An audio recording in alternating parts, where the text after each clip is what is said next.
Allah suka dengan suami yang ngurus anak istrinya. Ya. Kegiatan di luar dia kurangi untuk mengurusi anak istrinya.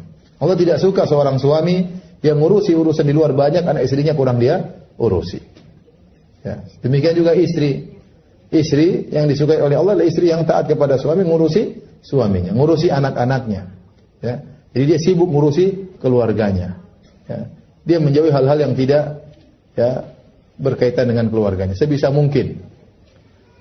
Karena sering orang menjadikan kebahagiaan dia yang nomor satu adalah kesuksesan dalam bisnisnya. Itu nomor satu. Skala prioritas yang tertinggi adalah bagaimana saya menjadi bisnismen yang sukses. Tapi akhirnya mengorbankan kebahagiaan anak istrinya. Mengorbankan kebahagiaan anak istrinya. Anaknya kurang diperhatikan, istrinya kurang diperhatikan.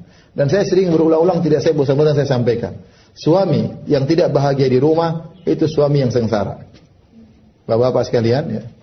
Suami yang tidak bahagia di rumah, dia mencari kebahagiaan di luar.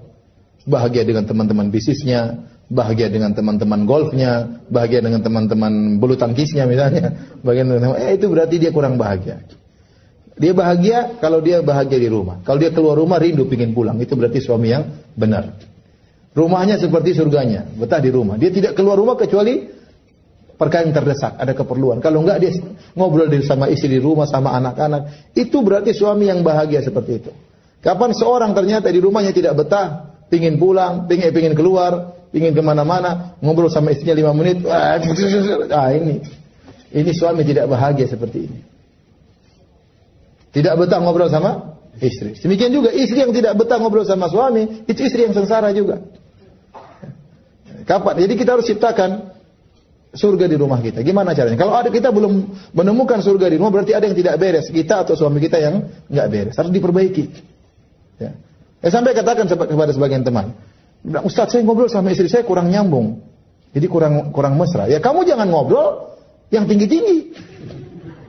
Mentang-mentang kamu dokter, istri kamu SMP, SMA, kamu ngobrol masalah itu, ada namanya stalaktit, macam-macam. Kemudian ada, gimana orang paham? Nggak paham. Terus bahasa-bahasa yang canggih-canggih, keren-keren ya. Nggak usah. Yang penting ente mesra sama istri, udah bicara yang rendah-rendah. Nggak usah bicara yang tinggi-tinggi. Tidak semua perkara yang saya tahu saya bicarakan sama istri saya. Bicara masalah hadis, ngapain bicara masalah sama istri? Masalah fikih yang tinggi ini ngapain bicara sama istri? Masalah lain. Dia ajak ngomong masalah makanan, kayak masalah apa, kayak masalah anak-anak. Kayak. Jadi ciptakan kebahagiaan di rumah. Bagaimana caranya? Usahakan. Ya, itu namanya kita al-hafi, perhatian sama keluarga. Kebahagiaan anak istri nomor 1. Kalau bertentangan dengan kebahagiaan yang lain kita korbankan, bukan kebahagiaan anak istri yang kita korbankan. Percuma kita sukses tapi anak istri kita tidak dekat sama kita. Ya. Saya bilang, saya sudah pernah cerita mungkin, saya ketemu orang kafir, saya satu pesawat sama dia. Apa dia bilang?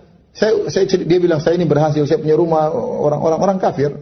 Saya sering ke Cina, kemana orang Cina, cerita. Akhirnya ngobrol-ngobrol panjang, dia cerita ada satu yang menyedihkan saya. Bilang, apa Pak? Anak-anak jauh dari saya. Anak-anak jauh di masa dia tua, dia ingin dekat sama anak-anaknya jauh. Kenapa selama ini dicekokin dengan harta tok, tidak pernah dekat sama anak-anaknya? Anak enggak dekat sama dia. Sengsara. Nanti kalau kita sudah besar, kita ingin anak dekat sama kita.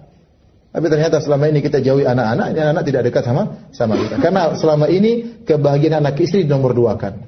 Nomor 1 kebahagiaan yang lain. Jadi kita harus rubah cara pikir kita. Kebahagiaan anak istri harus nomor 1.